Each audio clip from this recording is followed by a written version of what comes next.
Hey, what's happening? Me again. So I'm in the process of building out a 12S6P pack, and I just want to zoom in on some specific elements of the build process. I've got the majority of the P groups already built, but I'm going to do one on the fly and record that process, so you all can have a bit of an insight into what I do to build these items out, right? So I use a guillotine for the insulation paper. It makes life easier, and I know that I need to measure out 21.5 to 22 centimeters. And so what we do is I just run that out, and it doesn't have to be precise, right? I'll make it 22, and it sits there. I could have bought a bigger guillotine, but then it would take up more space and it would be more expensive, and this was relatively cheap on Facebook Marketplace. I also only make a point of buying insulation paper for 21-700 type cells, and if I need to cut it down to fit 18650, I've got a line on there, so then I can trim it that way. So saves me having to have a lot of crap lying around that may not ever get used. So there you go. So that's the insulation paper done, ready to go. Don't need this guy anymore. We can put it over here. What we do need though is a jig to put the cells in. We load them in, and we're doing them in 3x3, and then we're going to stick them together. So we've got just a standard issue, small little hot glue gun, and we just put a couple dots, couple as in 3, across those cells like that. Make sure that they're nice and even there.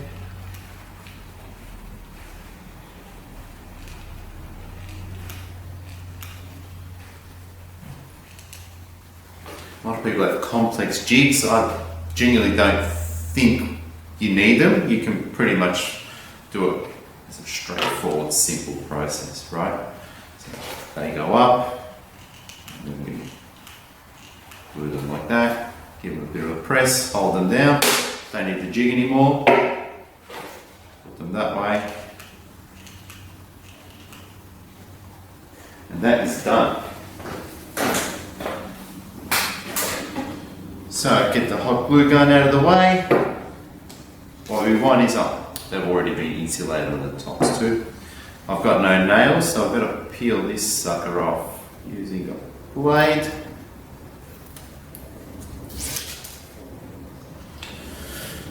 And now we apply the fish paper. Using my thumb and fingers, I line it up so I know it's perfectly straight that way. There's nothing more annoying than getting the fish paper in on a bit of an angle, and then you have to trim away the excess from the top using a really sharp blade. So you don't want to do that. And we just wrap that around.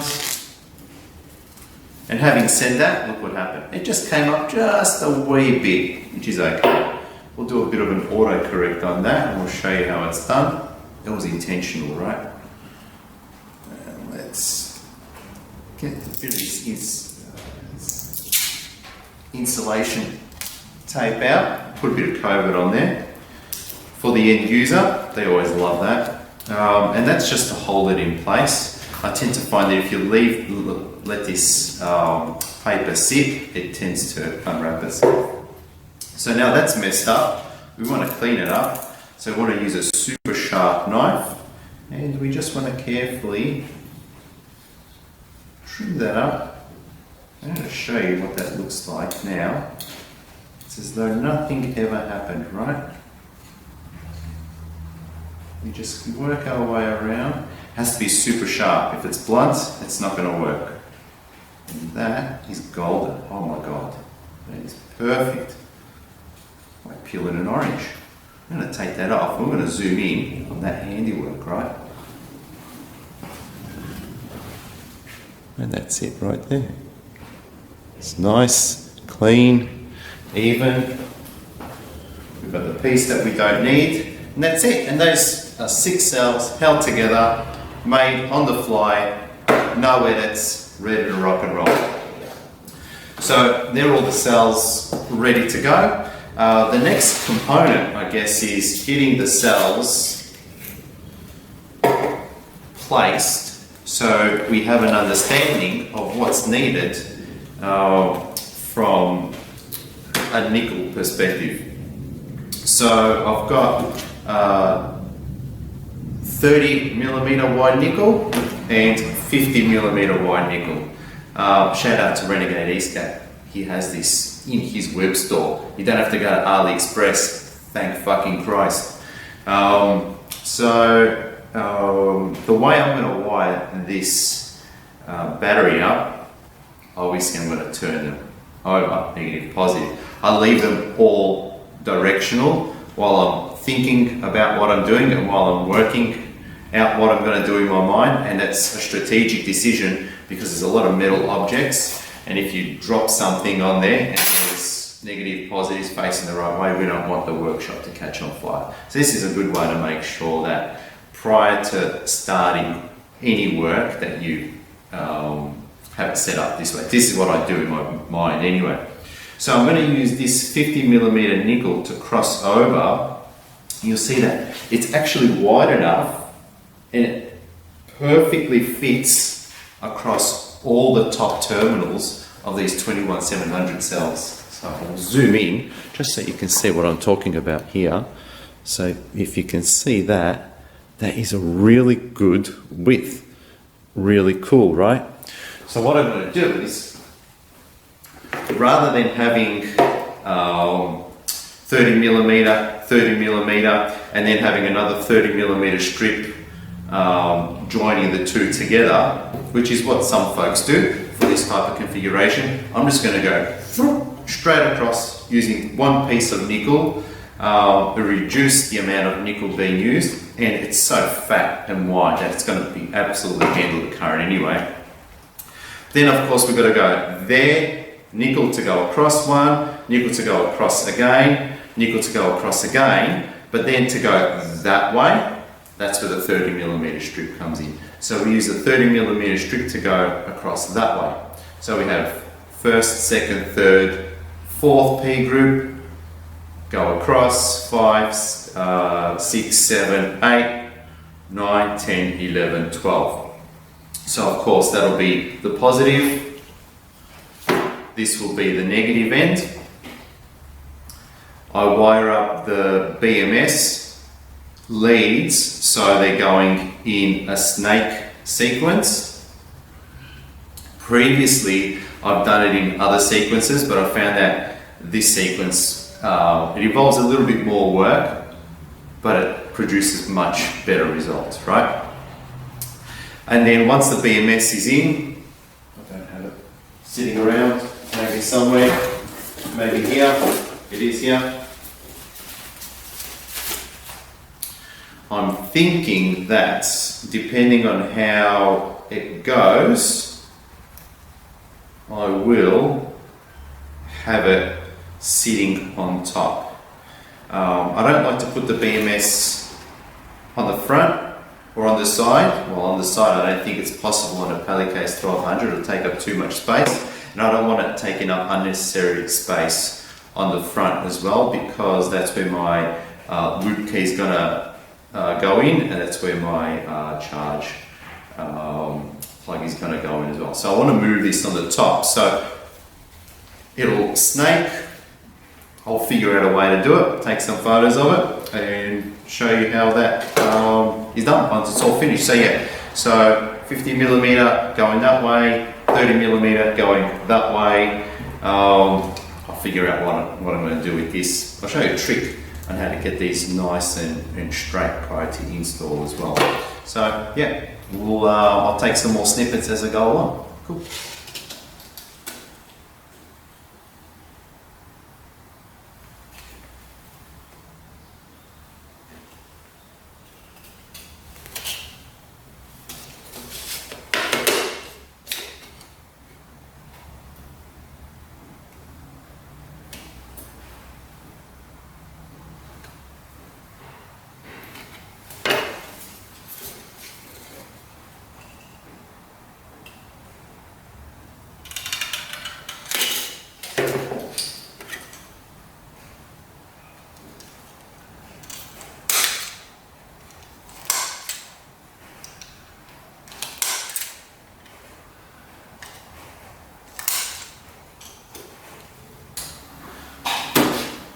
Alright, we've got some nickel cut up to the right size. We've got the P groups all turned to their correct orientation. And what I'm doing now is I'm just taping them up into specific sections. The reason why I do that is because it's a big battery, and when you're working on a big battery, you're always turning and flipping it around. So I want everything to stay in place. So this isn't to keep them aligned, this is to stop the cells from moving when I'm turning it around. So with the battery this big, I've split it into 3 different areas. I'm going to join them up, and I'm going to tape those areas together. That way when I flip it over, the middle sections don't fall out, and I can start spot welding my nickel on top. So the battery has been taped up entirely, so now I can pick it up and move it around, and things aren't going to slip out. It's easy to work on, and allows me to do a clean build. Always tape off any unexposed cells. So these are the 2 P groups I'm going to start working on. What I don't want to happen is to accidentally drop something and have to cross P groups and cause a terrible arc. So this just only exposes the P groups that I'm going to be spot welding, and it means that I can put them on here, and I can tape that down. And now there's a few blind spot welds that are happening, and what I tend to do is I make up a template using the gaskets from the top on a piece of paper, and that way I put the template on top and I can see the precise area that I need to spot weld. It ensures that when I am spot welding, I always hit the center of the top, because I don't want to hit that lip there, because that's the positive and that lip's the negative. And if you spot weld then across and you go through that insulation, you're going to see some sparks, right? So having a gasket, not a gasket, a template made up so you can see where those welds are going to go, it is going to help, and I'll show you what that looks like in a second. Okay, so what I've done is I got myself a pencil and a piece of paper, and I've done a trace, and what that's given me is what that P group configuration looks like, which is pretty cool. So what I can do now is I can use some O-rings as a guide, put them on top. Using my a craft knife, I can cut out those circles, and then I have an accurate template that if I have a piece of nickel on here, I can align that template up with the gasket circles to the outer edges of that P group and hold that down with a magnet in place, and I can then line that up and spot weld perfect welds that are going through to the center of the cell right there. So yeah, it's a little hint or a tip that I do. It's a little bit time consuming, I get it, but once you've got that template set up for yourself, you keep that, use it again next time. But it just ensures you don't mess things up, right? And that's what it's all about. So there it is, the template's cut out, and you can see that they align up perfectly. That'll transfer across to all the other P groups nicely. So again, we've got that sitting over there and the template on top, and we can spot weld through, and we get nice accurate welds every time, all the time. Alright, so we've got the spot welder plugged into a couple of lipos and we're ready to go. Also, I just want to highlight why I build on this bench. I've got a sore back, I'm old, right? But also it just allows me to have a clean workspace where I only have the components I'm using in front of me available. I really don't like having messy workplaces. So if you look behind me, this is where all the mess is, where all the junk sits. And whenever I'm finished doing something on the bench, I can transfer that component over, bring in whatever else I need, so that way I have a clean workspace every time. So it's handy, right? So now we just laying this down. We tune this in to 17 because that's my favorite setting, and that ensures that when the weld goes through, that you actually need plier force to rip it off the cell, and it's been tested on the sacrificial lamb as well, which is over here.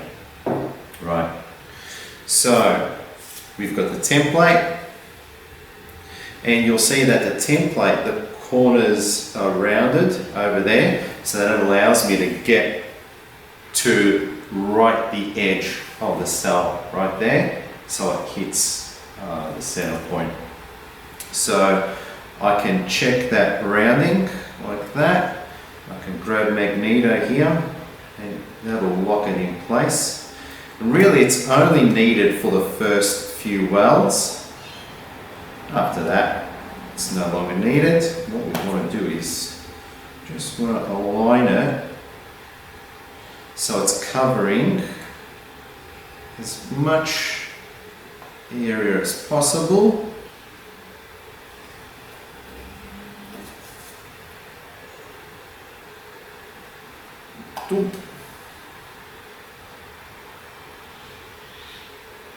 And I think 6 spot welds or 6 dots per cell, that's become the standard, right?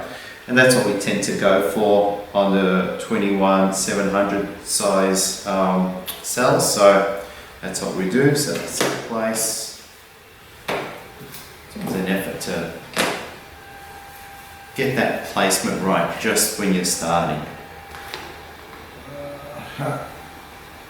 So I tend to start from the bottom corner and work my way up, so that way the nickel spreads out that way. I don't know if it makes a difference or not. Maybe it does, maybe it doesn't. Okay.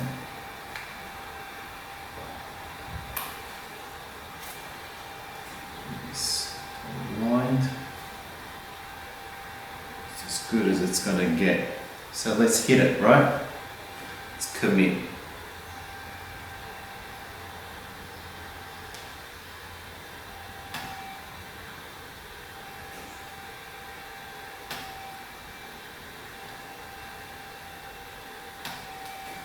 Okay, that's nice.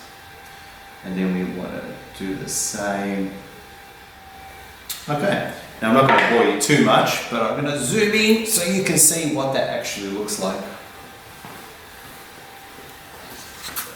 Oh, geez, this is a heavy boy. There you go.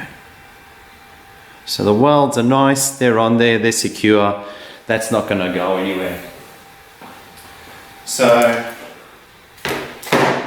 this is the most grueling part and the most monotonous part of a battery build, although it's kind of soothing in a way. It's very repetitive, you tend to get in the swing, put some music on and you can chill out.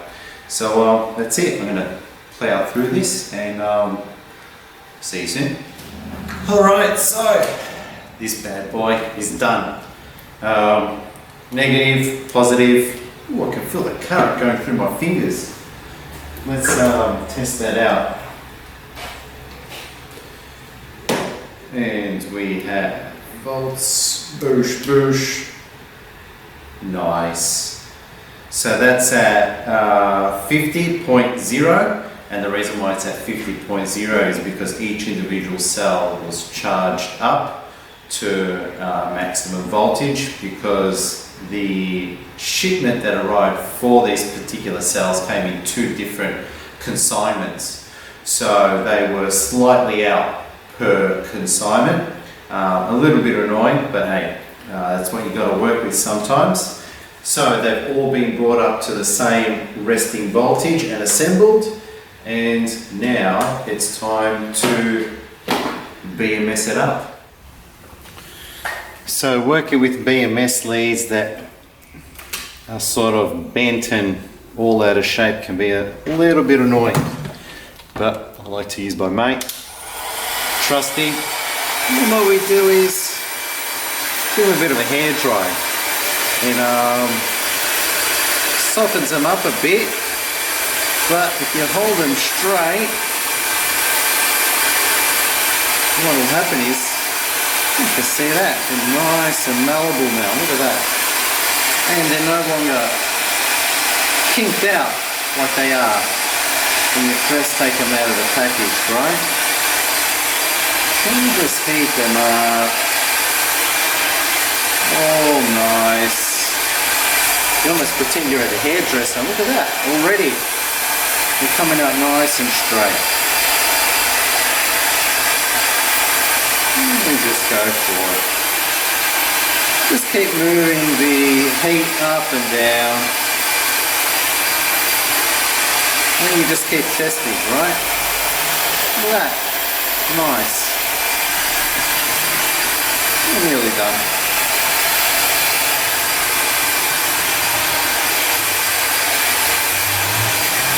You don't want to go too close to the edge, and you don't want to pull them too much either. That's it. Look at that, that's perfect. Makes working with them a lot easier. Oh, anybody that's ever done this will know the struggle is real. Unlike a 12S6P pack, if you saw my speedrun video, it's relatively easy to branch out the BMS leads in a nice neat fashion, you know, left and right. The P groups are in sequential order, but with something like this you need to put a little bit of care and effort into the way those BMS leads are run through. So they're snaking up from the side here where the BMS is going to sit, and they come up and then they branch around snaking. I should present it there. So they're going to branch around snaking through. So on a 12S6P pack I solder on the fly because I can do that, right? But with something like this, because it's a bigger battery, because I'm going to have to do some joins on these BMS leads when it comes to the end of the P groups. I like to put everything in place, so just leave the leads lying where I'm going to connect them through, and then solder them once I've got that layer all set up. So I'm going to continue snaking my way through, and I'll see you in a minute. Righto, so we're all rigged up, ready to solder. This is a little bit challenging at times, right? Because your trimming wise, there's open areas of the battery, so you really have to pay close attention to what you're doing. Remove a lot of metal objects from around the table. Let's zoom in and I'll show you a quick solder connection, and I'm just going to finish everything up. So.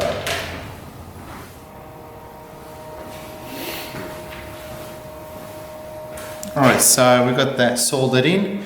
We're going to do that little second wire right there. What we're going to do is a bit of insulation to go down there.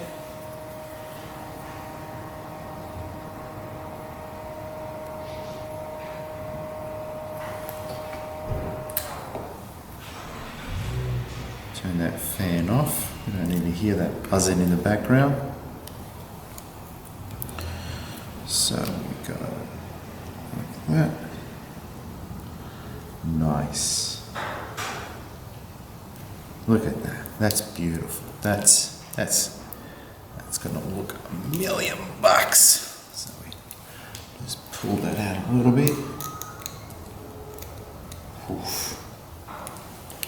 Oh yes, please. Jesus. Look at that. That is perfect. Right. So, I think I'm going to use a thinner tape for that.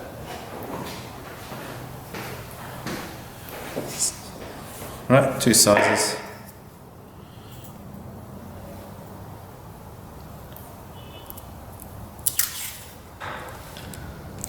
You know, it's important to pay attention to this little stuff, because you want to take some really cool glamour shots at the end, and if anything's going to catch you out, it's not getting that that small stuff, right? So what I intend to do is I'm gonna, for my glamour shots, I'm just gonna tape all along the edges of this, of the insulation paper, so that way it's all nice and consistent around, and then take some really cool photos. So that's gone through, that's holding in place, that's not gonna go anywhere. So 1, 2, flip that sucker over. This is the wire we're dealing with here, and that's just going to be soldered on the bottom there. Now, if you're soldering on a hard, absolute hard surface, it's not a good idea because it's going to add a little bit of a bump on the end there. Although in my case, it really doesn't matter because the way my enclosures are constructed, we've got foam padding underneath, so having a few millimeters bump at the end isn't going to matter. So now what we do is carefully turn that over, and then we grab some sandpaper, clean it up. And I'm not really particular where it ends up. I just want it to end up somewhere. But this has got to come across, and I'm just conscious of that edge that's sitting right there. So let's do our due diligence and mask that up nicely.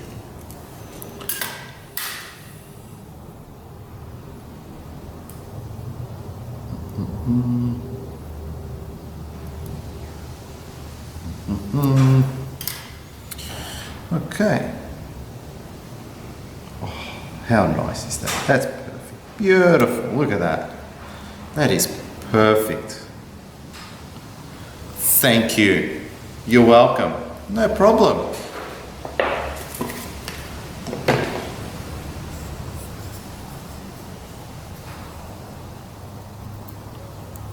Now we want to make sure that stays in place, right? The glamour shots aren't going to be able the, I call this the butt side of the battery. So this is where if you're going to make mistakes, yeah, just do it. No one will ever see it. That's nasty. Right. So, boom. Boom, and really it can go anywhere, right? That's one piece of nickel strip. So you can put it in the middle. Is always a good start. Let's do that. So, choop, choop, choop.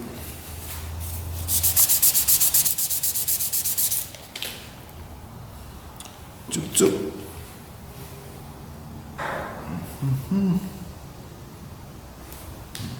Do it on the positive end because that's what I like doing anyway. So, these suckers, and be super, super, super careful.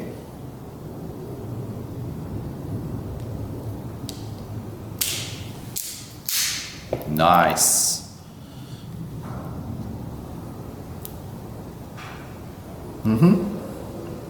Yeah. X marks the spot.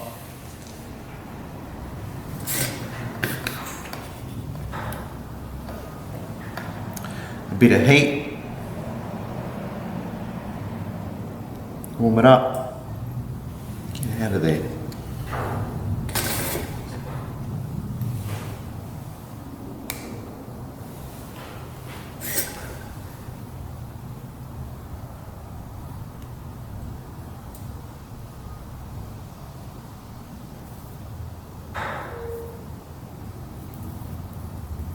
Forgot to turn my fan on. Of course, doing two things. There you go. Nice blob. Oh, how good is that? Jeez.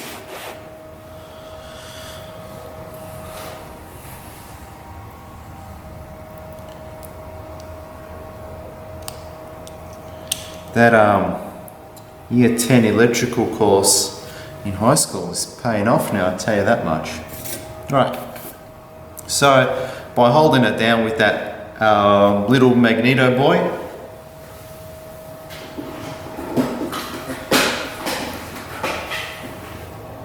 give me some cable, there we go. I really don't need to stress, I can just apply that. I'll keep these just in case. I'll press down on it. But that's going to go nicely. Ooh, thank you very much. Done. Done and done. How cool is that? So, nice and flat, not too raised. That's good. So, we have first lead, second lead, zoop, and then we go to the third lead. And of course we've got crickets. Some rando's calling me.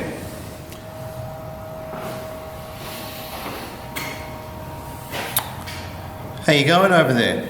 Hanging in there? You doing well? We're smashing this sucker out, aren't we? Okie dokie, let's go. Step, boosh. Get my friends here. Let me introduce you to my little friend. Oh, jeez. Sometimes it tends to snip off the snip more than it actually should. That's okay. We'll fix that up. And we'll fold it.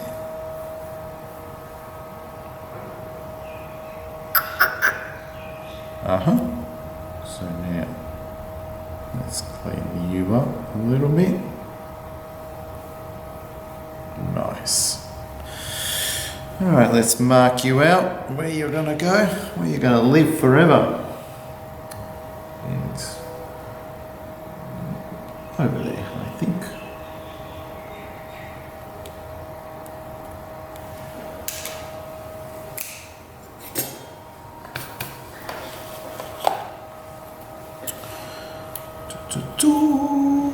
A bit of heat. Again, in between the cells is always a good spot to go. Why not applying direct heat? Hold your breath. Whoa, oh, damn it! I love it when it's a nice perfect circle. It's like a perfect dot. Sometimes it happens, sometimes it doesn't. I think more heat was needed on that one. It's okay. You hold. You stay there. Don't move. Do not move a wee bit, because you're going to be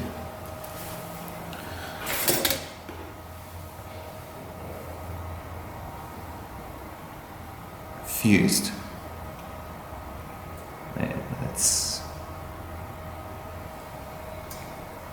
perfect. Bit messy. Maybe too much heat. Doop, doop, doop.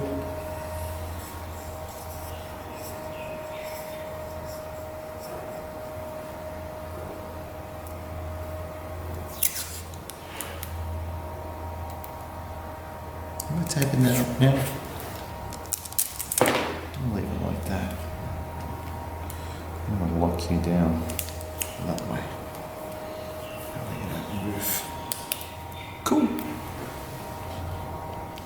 Alright, so before I did tape this pack up in insulation, I took some glamour photos. They're going to be up. You should check them out.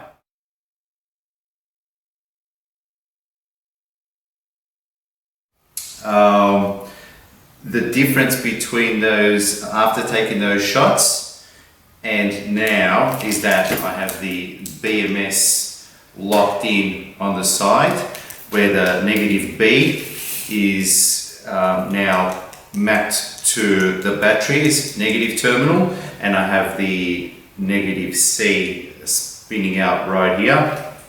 We're going to zoom into this so you can see how I added those two in. And if you've done this correctly, the same way I have, you'll be able to configure the entire pack without crossing any lead, which is pretty damn cool. Even these leads aren't even crossed with anything. They come out nice from the bottom, they're insulated from everything else with some of these paper, and the negative B and negative C come straight out of the BMS, and they're insulated as well and wrapped around nice and neatly. So I'll take some shots of that and we'll zoom in and you can see it. Alright, so here's the pack zoomed in.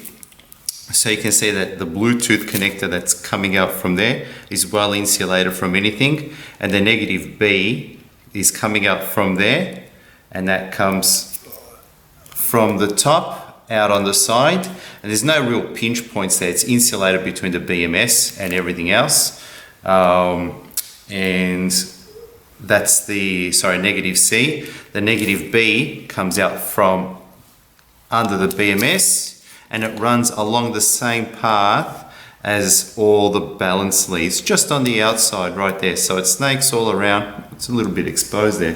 Got to put some insulation tape over that, and it connects right there.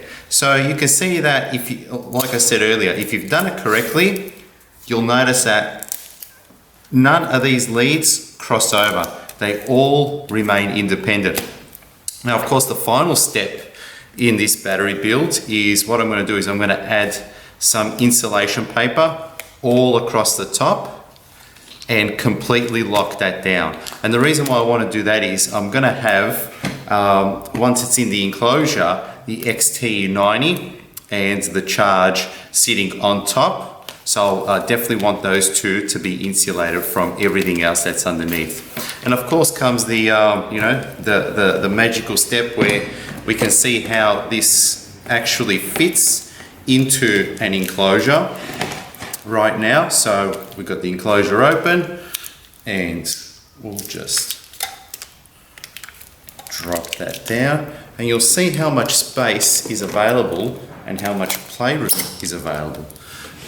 So that's pretty cool, right? It gives us heaps of room in that front section where I can add one of these connectors right here, like that. It's a grommet or whatever you want to call it, and run the power leads out. I can run my anti-spark on one side and my charger on the other, and there's plenty of room for me to play around with in there. Also, by having the leads folded over, I can have my negative and positive on top of the insulation paper and coming out and resting over here. And for me, that's I like doing that process because it means that I can adjust the length and fine tune it when it's coming out of there. And of course, everything's locked down with the backing paper. So no matter what's hanging out in there, it's going to be locked down.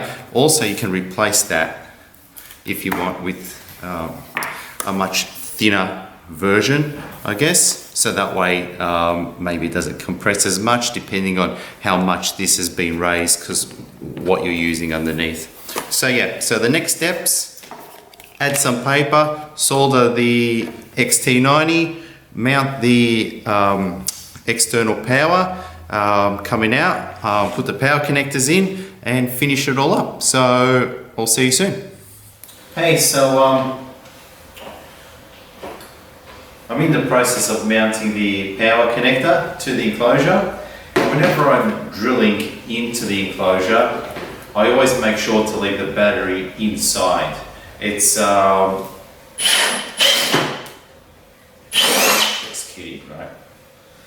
Always take the battery out.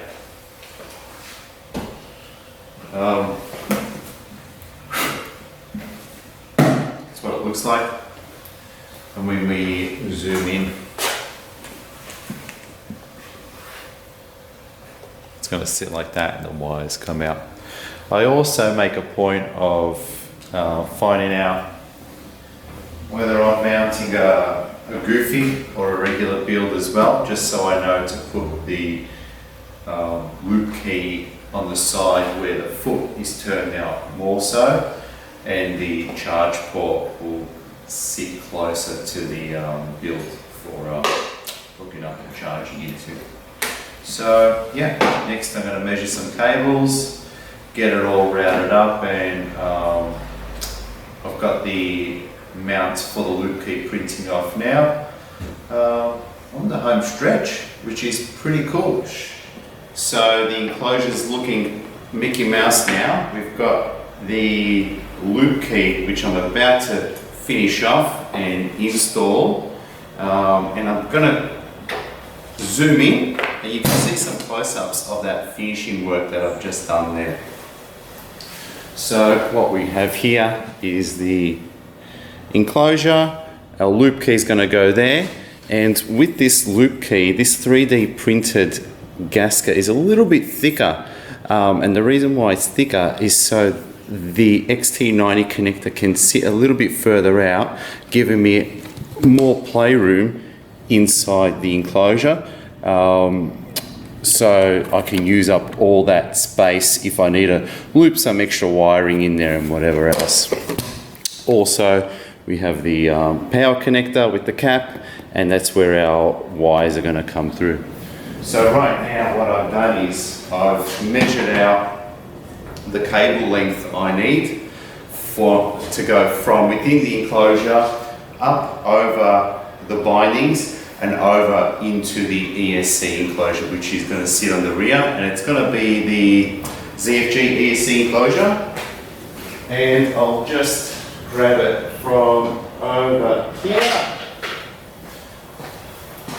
So that's what the enclosure is going to look like. And again, the great thing about these guys is that I can solder on all the connectors prior to shipping the battery, because they just fit perfectly under there, and the end user can do all the routing with absolutely no soldering. So it's a really cool, thoughtful way of designing something to give it to people where they might not have the necessary equipment or skills to solder something. They can just literally plug and play this battery over into their ESC quite easily. So I'm going to finish up doing these solder joints. I'll zoom in on one of my solder joints as well so you can see what they look like. You can critique it if you like. So if it wants to zoom in, so that's it there. I'll make sure I get good coverage on everything over there. So of course the other negative terminals gonna go into here, and then that's gonna loop out, and that's gonna connect up to the battery. That's gonna connect up to the battery, terminate on a anti-spark, and boom, done. Okay, so this is pretty much it.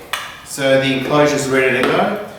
We've got the anti-spark soldered on there, and that's coming to that XT90 connection, which is going to plug into the battery over there. And then we also have the XT60, that's for the charge port, which is, here is the charge port. We can tape that up and make it nice and neat once the battery's in there. And then we have the power coming out, and that can go to the ESC, which is the Maker X ESC in this case. So we have it on here. That's just straight up plug and play, and away you go, right? And we'll zoom in, and I'll drop the battery in, and you'll see that the space that I'm working with as well. Okay, so we've got some close-up action happening now. So what we do is we can grab the pack. You can put some tape on the sides here so you can easily slide it in and out. It's not required, but it makes life a little easier. What we just need to do is you just need to make sure that those wires are nice and out of the way, and we push that pack right back,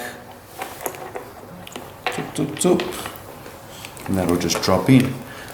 Right, and what you'll see, geez, we still have a lot of space, is the amount of room that we have going from that base where all those connectors are is awesome.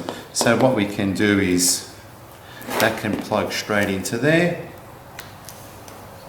and we can tape that down nice and neatly, and then we can plug the power connector up as well, and we can tape that down nice and neatly. So that can go in that way, and it can tuck in there, and we can put some foam in there as well to give it some nice insulation. The next part is sealing it up. And to seal it up, what I tend to use is this guy right here, right? So that gives it watertight properties, but also if later on down the track you want to change things up a bit, you can easily peel it off as well. So it's a really good silicone to use. I recommend it, right? And that's it. So that will close up then. And if sealed correctly, this will be very, very, very watertight and solid. And of course, you've got the bolts there, so that can be securely mounted to the board. And that's it. So that's the end-to-end component build of this battery. So thanks for tuning in. I'll put the links to some of the 3D prints that I've used as well online for everyone to take a look at. But yeah, there you go. That's it. Cool.